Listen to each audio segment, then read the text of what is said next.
स्नेहल जगताप यांच्या राष्ट्रवादी प्रवेशानंतर रायगड जिल्ह्यातील कार्यकर्ते आक्रमक झाले आहेत.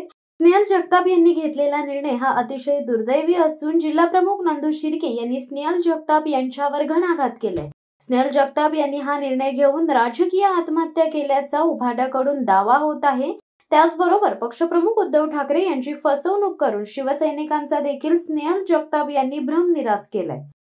स्नेहल जगताप राष्ट्रवादीत प्रवेश करणार आहेत ही माहिती आम्हाला प्रसार माध्यमातूनच मिळते. पण धक्का हा तुम्ही जे शब्द वापरतायत ते कदाचित आम्हाला मान्य होणार नाही.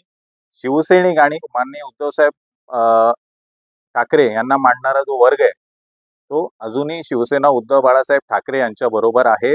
शिवसैनिक आणि शिवसेना तुम्हाला अख्ख्या रायगडात आणि महाड विधानसभेत अहोरात्र जनतेची सेवा करताना पाहायला मिळणार आहेत आणि तुम्हाला शिवसेनेची ताकद हे भविष्यात पुन्हा एकदा कळणार. त्यांनी जर तसा निर्णय घेतला आहे तो अतिशय दुर्दैवी निर्णय असं मी मानेन आणि ही राजकीय आत्महत्या असं मला वाटतं या ठिकाणी. कारण ज्यांच्या जीवावर त्यांनी ही निवडणूक लढवली, ज्या निष्ठावान शिवसैनिकांनी त्यांना निवडून आणण्यासाठी आटोकाट प्रयत्न केले, त्यांचा भ्रमनिरास यांनी केलेला आहे. म्हणून ह्यांना पुढे भविष्यामध्ये सुद्धा यश येणार नाही.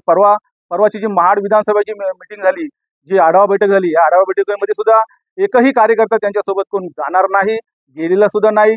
उलट त्यांच्या समर्थक जे त्यांच्यापैकी 50% लोक ही आपल्याकडे 100% येणार हा विश्वास सुद्धा मला या ठिकाणी वाटतोय.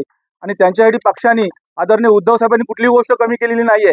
त्यांच्यासाठी अहोरात्र मेहनत उद्धव साहेबांनी कार्यकर्त्यांना करण्यासाठी केलेला आहे. प्रचंड त्यांना मदत केलेली आहे. असं असून सुद्धा त्या एका चांगल्या व्यक्तिमत्वाला त्यांनी फसवलंय असं मला या ठिकाणी वाटतं.